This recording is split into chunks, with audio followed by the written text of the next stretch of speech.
تفرقہ خلوص سے نہیں ہوتا، خلوص سے اختلاف ہوتا ہے. اچھی طرح سمجھ لیجیے ان دونوں چیزوں میں بڑا فرق ہے. اختلاف اور ہے، تفرقہ اور ہے. اختلاف تو یہ بھائی آپ کی رائے یہ ہے، میری رائے یہ ہے، کوئی حرج نہیں، آپ اپنے طریقے پر عمل کیجئے، میں اپنے طریقے پر کرتا ہوں. آپ سمجھتے ہیں کہ ہاتھ یہاں باندھنے چاہیے، باندھ لیجئے، مجھے کوئی اعتراض نہیں. میں سمجھتا ہوں ہاتھ کھول کر نماز پڑھنی چاہیے. میں ابھی ہو کر آیا ابو ظبی، تو پہلی مرتبہ میں نے دیکھا ہے، چونکہ وہاں کا جو حکمران خاندان ہے وہ مالکی ہے. آج تک کسی مالکی کے پیچھے نماز پڑھنے کا موقع نہیں ہوا تھا، اور وہ ہاتھ کھول کر نماز پڑھتے تھے. اللہ اکبر کہہ کہ پہلے دن تو میں حیران ہوا، یہ کیا ہوا، یہ ہاتھ باندھنا بھول گئے. بعد میں مجھے خیال آیا کہ یہ شاید مالکی ہیں. تو میں عرض کر رہا ہوں کہ ہاتھ یہاں باندھ کے نماز پڑھنا چاہتے ہو باندھ لو، کھول کے پڑھنا چاہتے ہو کھول لو، یہ اختلاف ہے. اور اگر یہ ہو کہ اس کے پیچھے اب نماز نہیں ہوتی، اب ہماری نماز علیحدہ ہوگی، ہماری مسجد علیحدہ، یہ تفرقہ ہے، یہ کٹ جانا ہے، یہ من دیگرم تو دیگری ہے.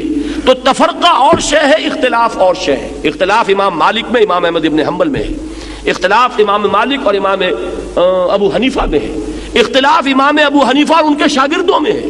قاضی ابو یوسف کی رائے اور ہے، امام محمد شیبانی کی رائے اور ہے، امام ظفر کی رائے اور ہے.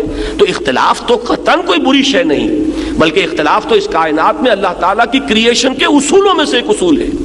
دو انسانوں کی شکلیں ایک جیسی نہیں، دو انسانوں کی انگوٹھے کے یہ جو نقش ہیں یہ ایک جیسے نہیں. تھمب امپریشن کی بنیاد پر آپ لوگوں کو پہچانتے ہیں. تو معلوم ہوا کہ اختلاف میں کوئی بری بات نہیں ہے، تفرقہ برا ہے. اور تفرقہ جہاں بھی ہوتا ہے وہ خلوص سے نہیں ہوتا، وہ تفرقہ ہمیشہ جو ہے وہ ہوتا ہے بغیم بینہم وما تفرقوا الا من بعد ما جاءہم العلم بغیم بینہم. نہیں تفرقے میں مبتلا ہوئے یہ مگر اس کے بعد کہ ان کے پاس العلم، ہدایت، روشنی اللہ کی آ چکی تھی.